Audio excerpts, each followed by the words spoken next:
Assalamualaikum warahmatullahi wabarakatuh. Berjumpa kembali dengan perkuliahan struktur hewan ya. Kali ini materi atau pokok bahasan yang akan kita bicarakan adalah sistem ekskresi pada hewan. Silakan kelompok sistem ekskresi untuk mempresentasikan materi yang telah berhasil dibuat. Silakan kelompok sistem ekskresi.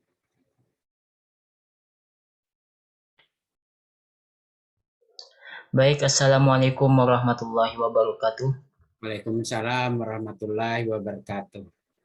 Alhamdulillahirabbil alamin, kita dapat berhadir di Zoom ini untuk kami mempresentasikan hasil kelompok kami yang materinya tentang sistem ekskresi pada hewan.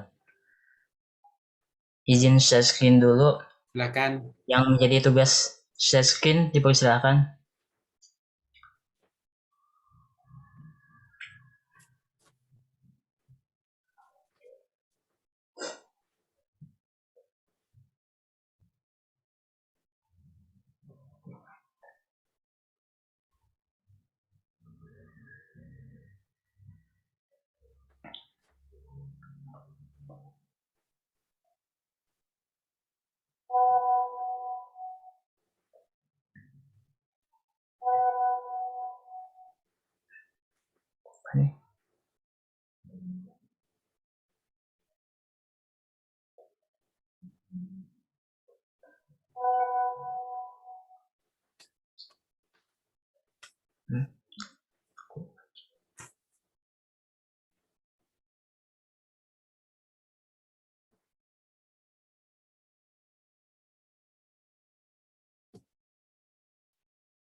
Baiklah, di sini pokok pembahasan yang akan kami presentasikan yang pertama yaitu pengertian sistem ekskresi, yang kedua sistem ekskresi pada hewan invertebrata, dan yang terakhir sistem ekskresi pada hewan vertebrata. Next.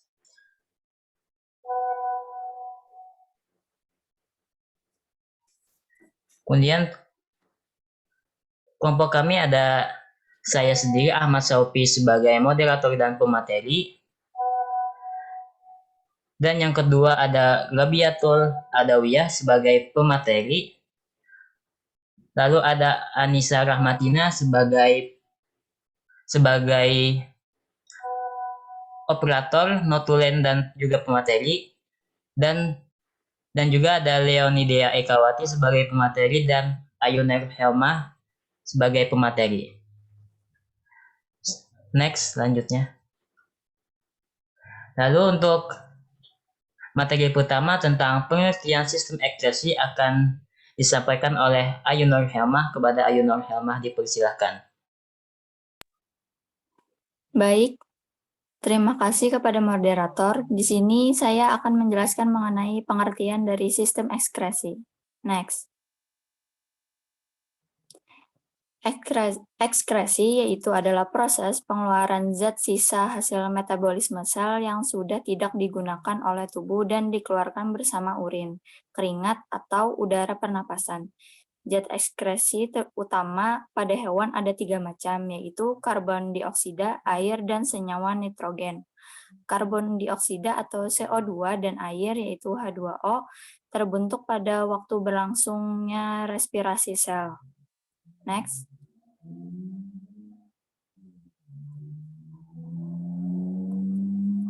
Berikutnya yaitu beberapa fungsi dari organ ekskresi menurut Lestari pada tahun 2017, yaitu ada memelihara konsentrasi ion-ion tunggal yang tepat seperti Na+, K+, Cl-, Ca+, dan H+. Lalu memelihara volume air tubuh yang tepat. Ada juga memelihara konsentrasi osmotik dan mengekskresikan sisa-sisa metabolisme seperti urin, asam urat, dan lain sebagainya. Lalu ada mengekspresikan zat-zat asing dan atau hasil dari metabolisme tersebut. Tujuan dari pengeluaran zat-zat sisa ini yaitu agar racun-racun yang ada di dalam tubuh manusia ataupun hewan tidak menumpuk di dalamnya. Karena setiap hari tubuh hewan melakukan proses pembakaran atau metabolisme. Proses ini menghasilkan zat-zat yang berguna bagi tubuh yang di mana zat-zat tersebut akan diserap oleh tubuh, sedangkan zat-zat sisa yang tidak lagi digunakan akan dikeluarkan melalui sistem ekskresi ini. Hal ini yaitu untuk mengeluarkan racun-racun yang di dalam tubuh, karena apabila racun tersebut dibiarkan saja akan menimbulkan berbagai macam penyakit. Selain itu, adanya organ dari sistem ekskresi ini bertujuan untuk menjaga homeostatis dalam tubuh. Mungkin itu saja yang dapat saya sampaikan. Saya kembalikan kepada moderator. Terima kasih. Terima kasih kepada pemateri. Selanjutnya, apakah ada yang ingin ditambahkan? Sudah, silakan lanjutkan. Baik, selanjutnya pemateri selanjutnya akan disampaikan oleh Robiatul Adawiyah. Kepada Robiatul Adawiyah, dipersilakan.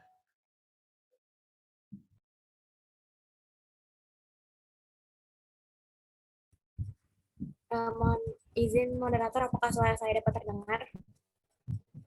Ya, terdengar.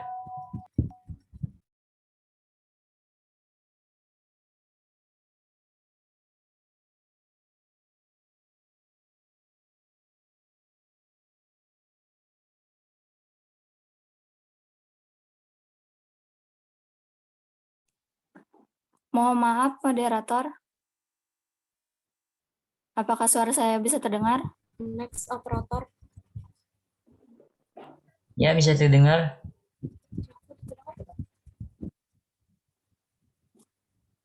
Next operator.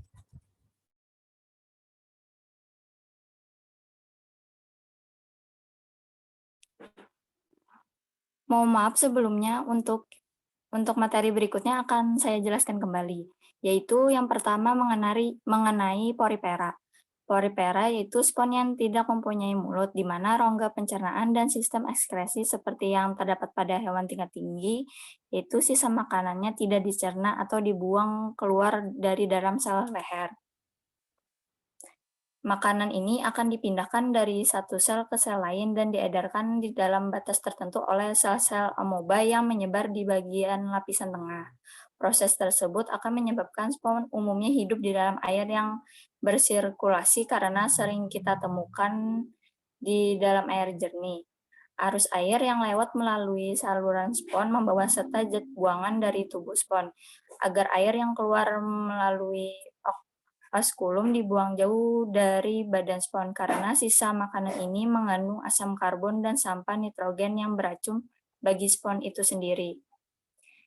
Yaitu berikutnya yang kedua yaitu cnidaria. Cnidaria tidak memiliki alat pernapasan dan ekskresi. Pertukaran gas dilakukan oleh seluruh permukaan tubuhnya secara difusi. Sisa-sisa dari metabolisme berupa amonia yang dibuang melalui proses difusi. Pertukaran gas berlangsung secara langsung di permukaan tubuh dan limbahnya tersebut dilepaskan baik melalui rongga gastrovalvuler ataupun dengan difusi melalui kulit mereka.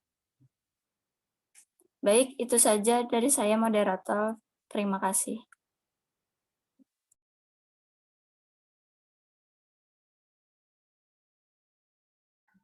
Baiklah, terima kasih kepada pemateri yang sudah melanjutkan presentasinya tadi. Nah, lalu selanjutnya Bapak, apakah ada yang ingin disampaikan? Ya, silakan dilanjutkan saja. Terima kasih Pak. Selanjutnya, pemateri selanjutnya akan disampaikan oleh Robiatul Adawiyah. Kepada Robiatul Adawiyah dipersilahkan. Terima kasih moderator. Mohon maaf sebelumnya, apakah suara saya dapat terdengar? Ya, terdengar. Terima kasih. Oke, baik. Tadi kan sudah dijelaskan mengenai cnidaria dan juga sporifera. Nah, selanjutnya ada hewan invertebrata yaitu Platyhelminthes, di mana alat ekskresinya pada Platyhelminthes ini disebut juga dengan sel api. Kenapa disebut dengan sel api? Karena bentuknya itu seperti pentol korek api yang menyala. Sel-sel api ini terletak di bagian dorsal dan disusun secara berderet. Sistem ekskresi Platyhelminthes ini dilengkapi dengan saluran yang memanjang juga selain dari sel api tadi. Next, operator.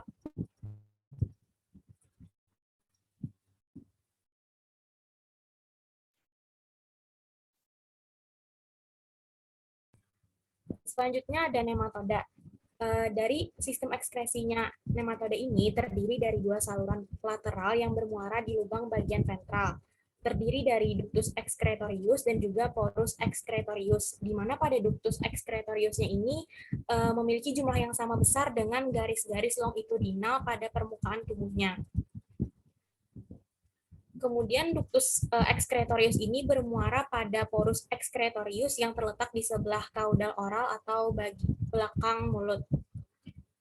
Selanjutnya ada Annelida.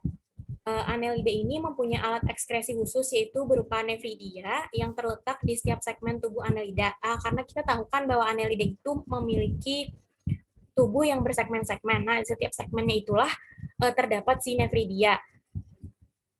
Contoh yang akan saya sampaikan di sini adalah cacing tanah. Di setiap segmen-segmen cacing tanah itu terdapat nephridia, tapi di 3 segmen pertama dan segmen akhirnya itu tidak terdapat nephridia. Lalu apa sih sebenarnya komponen yang ada dalam nephridia? Jadi dalam nephridia itu terdiri atas nephrostoma, kemudian juga ada tubulus, ada nephridiofor. Tubulusnya itu berbentuk saluran yang akan menyalurkan zat ekskresi dari nephrostoma keluar tubuh. Nephridia ini juga dilengkapi dengan corong terbuka dan bersilia yang disebut dengan nephrostom tadi. Nephrostom itu berfungsi untuk mengambil dan menarik cairan tubuh. Pada nephridium ini, zat berguna seperti yang masih bisa diserap oleh tubuh itu akan dikeluarkan melalui, dialirkan maksudnya melalui pembuluh kapiler, sedangkan zat-zat sisa yang sudah tidak terpakai lagi itu akan ditampung di dalam kandung kemih yang selanjutnya akan dikeluarkan melalui nephridiofor atau disebut juga dengan lubang nephridium.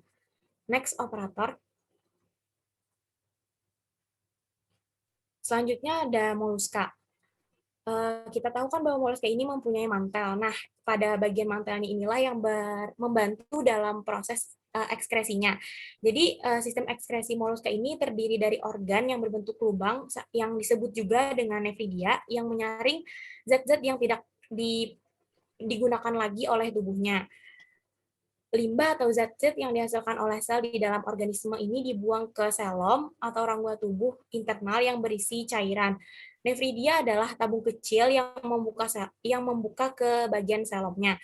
Mereka memiliki silia kecil seperti rambut tambahan yang mengelilingi tabung dan menyebabkan cairan mengalir dari selom ke tubulus nephridia.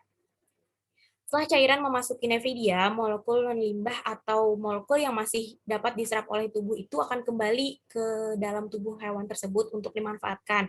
Sedangkan yang tersisa itu hal-hal yang kada berguna seperti limbah itu akan dikeluarkan melalui pori-pori kulitnya yang di rongga mantelnya. Next, operator. Di sini ada arthropoda. Jadi pada arthropoda ini ada 2 sistem ekskresinya, yaitu ada tubulus malpighi dan juga kelenjar koksal. Untuk krustasei dan beberapa arachnida yang akuatik itu biasanya menggunakan sistem ekskresinya itu di yang kelenjar koksal atau kelenjar hijau atau kelenjar antena. Di mana pada kelenjar koksal ini terdiri dari kantung yang mengumpulkan zat-zat yang tidak diperlukan lagi oleh tubuh melalui pori-pori ekskresinya. Kelenjar hijau atau kelenjar antena adalah organ pengeluaran yang dimiliki oleh krustasei di daerah bagian kepalanya. Sedangkan tubulus malpighi adalah organ pengeluaran pada serangga, contohnya kayak belalang. Seperti itu. Organ ini berupa saluran atau pipa yang salah satu ujungnya buntu, sedangkan ujungnya yang lainnya itu membuka ke arah usus. Pembuluh malpighi ini terletak di antara usus tengah dan juga usus belakang. Darah mengalir lewat pembuluh malpighi. Saat cairan bergerak lewat bagian proksimal pembuluh malpighi, bahan yang mengandung nitrogen itu akan diendapkan sebagai asam urat, sedangkan zat-zat yang masih diperlukan itu akan diserap kembali secara osmosis dan atau juga transport aktif. Sedangkan zat-zat yang tidak diperlukan tadi itu akan diekskresikan lewat anus bersama dengan feses. Selanjutnya, operator.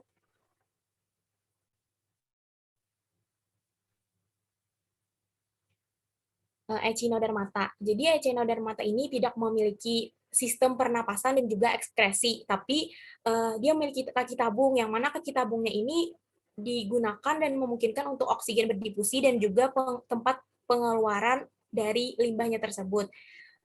Kita tahu kan bahwa kaki tabungnya ini biasanya digunakan untuk mendapatkan makanan. Nah, tapi di sini kaki tabungnya itu atau tube foodnya itu bisa dijadikan juga sebagai membantu dalam proses pernapasan, ekskresi, dan peredaran darah di dalam tubuh hewan tersebut.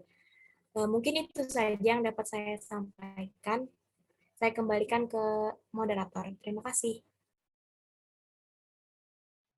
Terima kasih kepada pemateri yang sudah menyampaikan materinya. Kepada Bapak, adakah yang ingin ditambahkan? Sudah bagus ya, silakan dilanjutkan. Baik, terima kasih.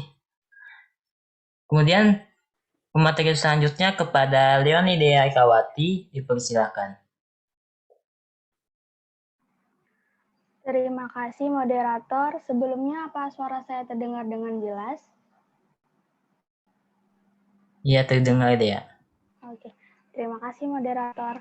Baik, di sini saya akan menjelaskan tentang sistem ekskresi pada hewan vertebrata, yakni yang pertama yaitu piskas. Ikan mempunyai sistem ekskresi berupa ginjal dan suatu lubang pengeluaran yang disebut dengan urogenital.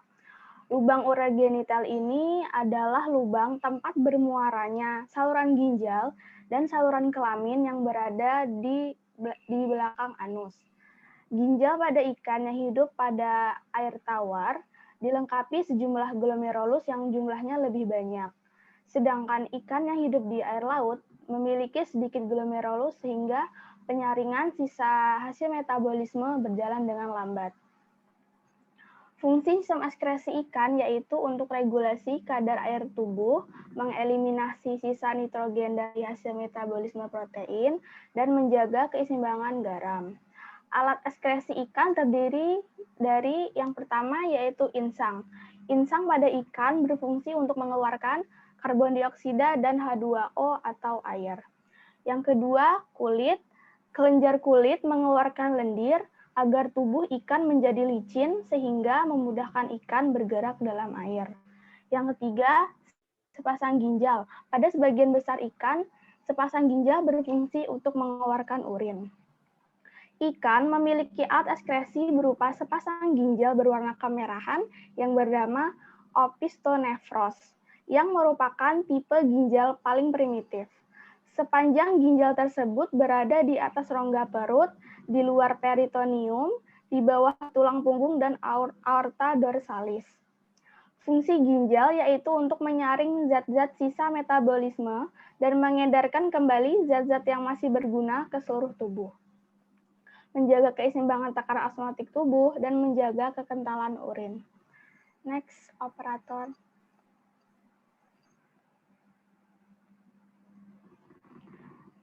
Tadi disebutkan untuk ekskresi ikan air tawar dan ekskresi ikan air laut itu berbeda. Nah, di sini saya akan menjelaskan perbedaannya. Pada ikan air tawar, tubuh ikan air tawar kadar garamnya lebih pekat dibanding dengan lingkungan sekitar. Glomerulus pada ginjal yang banyak dengan diameter lebih besar secara osmosis menyerap garam dari perairan masuk ke dalam tubuh. Kelebihan air yang ada di tubuh dipompa keluar dalam bentuk air seni. Dinding tubulus ginjal bersifat impermeable atau tidak dapat ditembus oleh air atau kedap air. Air seni yang dihasilkan oleh ikan itu memiliki kadar air yang tinggi. Kemudian untuk ekskresi ikan air laut, ikan yang hidup di air tawar dan air laut memiliki sistem ekskresi berbeda. Tubuh ikan air laut memiliki konsentrasi kadar garam yang lebih rendah dibandingkan lingkungan perairannya. Sudah disebutkan perbedaannya. Hal tersebut disebabkan karena air garam pada air laut cenderung menyebabkan tubuh ikan air laut terhidrasi, berbeda dengan air tawar yang memiliki konsentrasi kadar garamnya jauh lebih tinggi dibanding lingkungannya.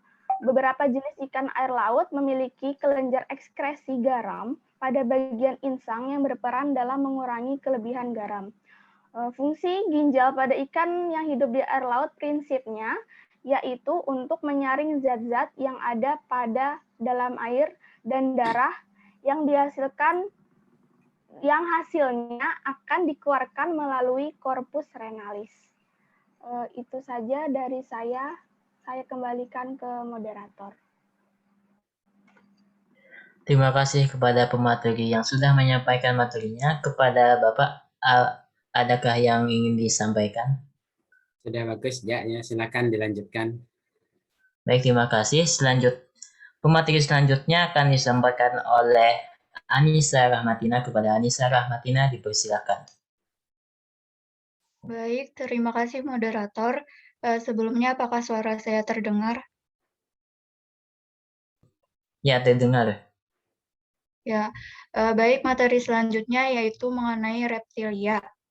Jadi, pada reptilia, alat ekskresi yang digunakan adalah ginjal. Nah, tipe ginjalnya sendiri yaitu metanefros.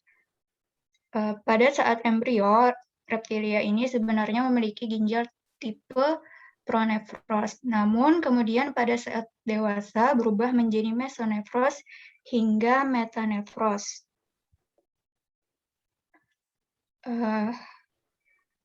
Ginjal yang dimiliki oleh vertebrata sebenarnya terdiri dari 3 jenis, yaitu yang pertama pronefros. Pronefros sendiri merupakan ginjal yang paling primitif pada vertebrata. Ginjal ini terdiri atas sel padat yang tersusun rapat dengan jumlah yang tak begitu banyak, yaitu sekitar 7 hingga 10 sel penyusun. Pronefros ini selalu berpasang-pasangan dengan jumlah berbeda bagi setiap jenis hewan. Pronefros muncul di awal kehidupan embrio. Namun pada kondisi dewasa juga dapat ditemukan dan masih dapat digunakan pada beberapa jenis hewan. Kemudian yang kedua ada mesonefros.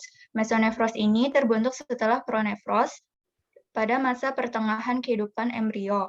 Berbentuk seperti saluran panjang dengan bentuk yang menyerupai huruf S. Mesonefros sendiri memiliki lebih banyak saluran daripada pronefros. Seperti halnya pronefros, beberapa hewan sudah tak menggunakan mesonefros lagi ketika dewasa, namun pada beberapa ikan dan amfibi, mesonefros masih memiliki peran yang sangat penting. Kemudian yang ketiga ada metanefros. Metanefros adalah ginjal yang berada pada tahap paling sempurna pada hewan vertebrata. Reptil sendiri menggunakan metanefros sebagai alat ekskresinya. Hal ini membuktikan bahwa dibanding anggota vertebrata yang lain, reptil termasuk vertebrata tingkat tinggi, karena memiliki alat ekskresi yang menyerupai alat ekskresi pada manusia. Kemudian,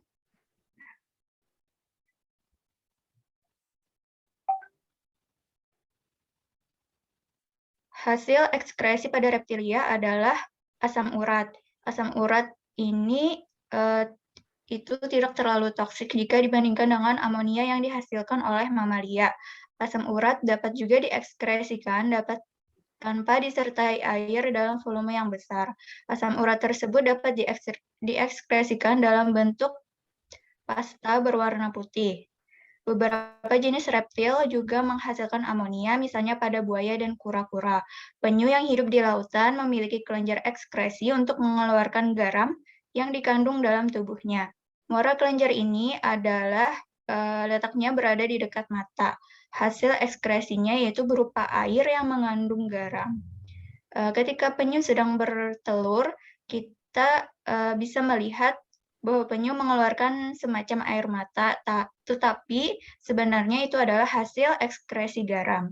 Ular, buaya, dan aligator tidak memiliki kandung kemih, sehingga asam urat yang dihasilkan ginjalnya keluar bersama feses melalui kloaka. Kemudian,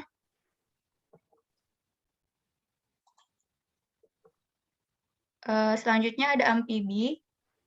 Ginjal pada amfibi ini sama dengan ginjal pada ikan air tawar, yaitu berfungsi untuk mengeluarkan air yang berlebih. Karena seperti yang kita tahu, kulit katak air, maka pada saat ia berada di air, maka kulitnya itu akan masuk ke dalam tubuh katak secara osmosis.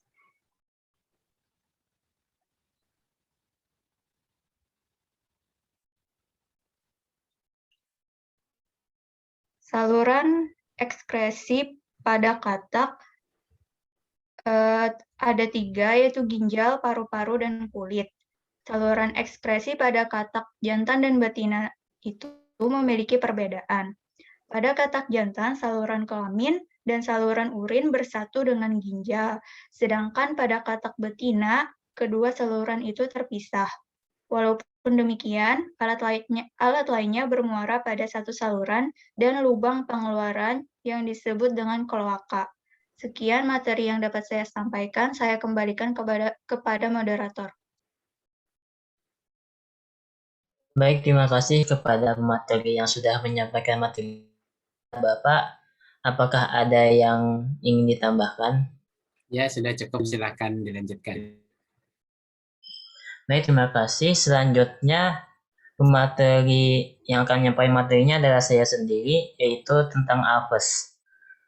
Ginjal unggas mempunyai tipe metanefros, yaitu yang merupakan evolusi dan kombinasi dari tipe mamalia dan reptilia. Sekresi urin unggas didominasi oleh asam urat, yang proses pengeluaran asam urat tersebut hampir sempurna dari ginjal karena adanya aliran darah ke ginjal melalui sistem porta renalis. Jumlah glomeruli ginjal unggas lebih banyak daripada mamalia, sehingga lebih banyak filtrasi yang terukur. Air juga dapat diabsorpsi pada tubuh contortus distal seperti pada reptil. Sisa air dan metabolik secara primer, yaitu berupa asam urat, keluar melalui kloaka dan bercampur dengan materi feses. Air kemudian direabsorpsi dan residu pasta dibuang dari kloaka, yang menyebabkan kemampuan unggas untuk mensekresi urin yang hipotonik dan konsentrasi asam yang tinggi.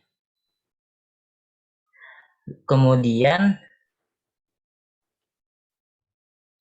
kulit merupakan salah satu sistem ekskresi pada apes yang umumnya akan melapisi tubuhnya. Akan tetapi kulit pada burung yang memiliki fungsi khusus ini dapat ditemukan pada bagian tubuh belakangnya, lebih tepatnya pada ekor burung atau uropidium. Pada bagian ini terdapat sedikit kulit yang di dalamnya terdapat kelenjar minyak.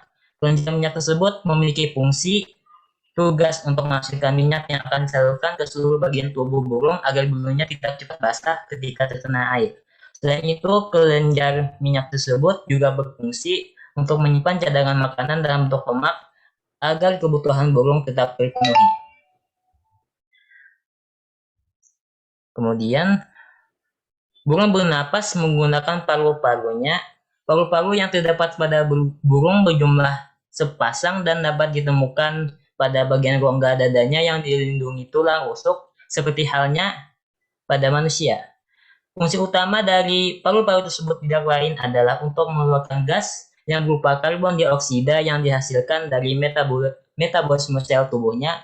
Adapun jalur pernapasan yang terjadi pada burung adalah pada mulanya udara akan masuk melalui lubang hidung yang terletak pada paruhnya. Udara akan masuk ke dalam tubuh melalui trakea. Trakea yang bentuknya menyerupai pipa tersebut nantinya akan membawa udara masuk menuju paru-paru untuk melakukan metabolisme tubuh. Lalu udara yang telah diolah tersebut nantinya akan dikeluarkan lagi berupa senyawa CO2.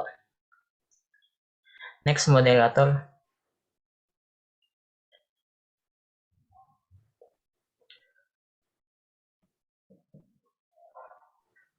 Ya, next lagi.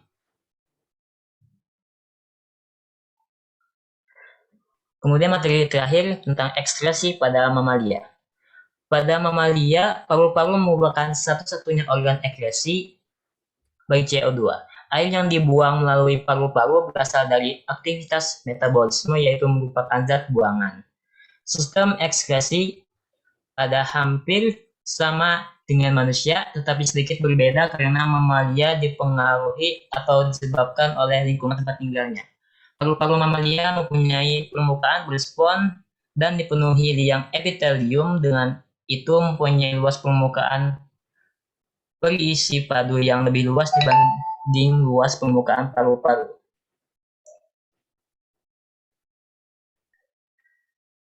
Paru-paru terletak di dalam rongga dada atau thoracic cavity, dilindungi oleh struktur tulang belulang selangka dan diselimuti kalung dui dinding dikenal sebagai pleura. Lapisan kalung dalam melekat pada permukaan luar paru-paru dan lapisan kalung luar melekat pada dinding rongga dada. Sangkar selangka juga boleh mengembang dan mengucut sedikit. Ini menyebabkan udara tertarik ke dalam dan keluar dari paru-paru melalui trakea dan salur bronkus yang bercabang dan mempunyai alveolus di ujung, yaitu kalung kecil dikelilingi oleh kapilari yang dipenuhi darah.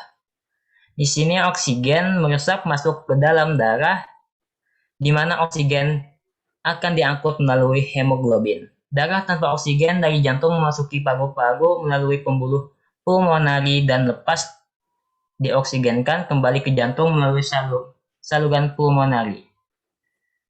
Baik, di sini saja materi yang dapat kami sampaikan. Pada Bapak, apakah ada yang ingin disampaikan? Back dulu anunya. Back lagi. Ya, stop. Mamalia aja ya. Jadi secara umum untuk invertebratanya tadi sudah nyambung ya antara ilustrasi dengan penjelasan ya. Kemudian pada saat vertebrata, coba next ke vertebrata.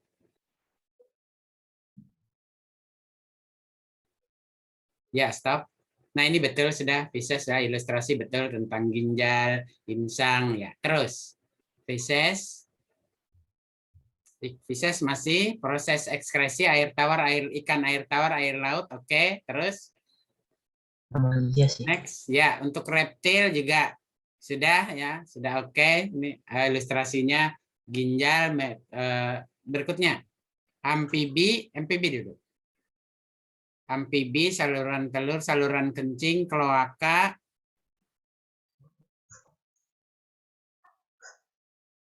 kantong kemih ya, masih ada hubungannya ya. Berikutnya setelah amfibi, aves, ovidak, ginjal ya, ada ginjal aves. Oke. Nah, selanjutnya yang tadi yang terakhir adalah mamalia. Mungkin kelupaan ya. Nah, ini ilustrasinya pencernaan ya. Nah, mungkin nanti ya ilustrasinya pencernaan.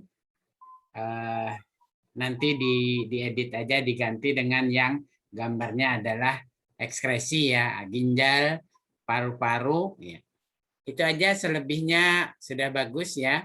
Nah, jadi demikian tadi ya presentasi yang dibawakan oleh kelompok 9 tentang sistem ekskresi pada hewan ya. Nah, selanjutnya kita akan memasuki diskusi. Kalau ada hal-hal yang ditanyakan ya, silahkan yang menonton di YouTube silahkan ketik di komen pertanyaannya. Kemudian apabila ada yang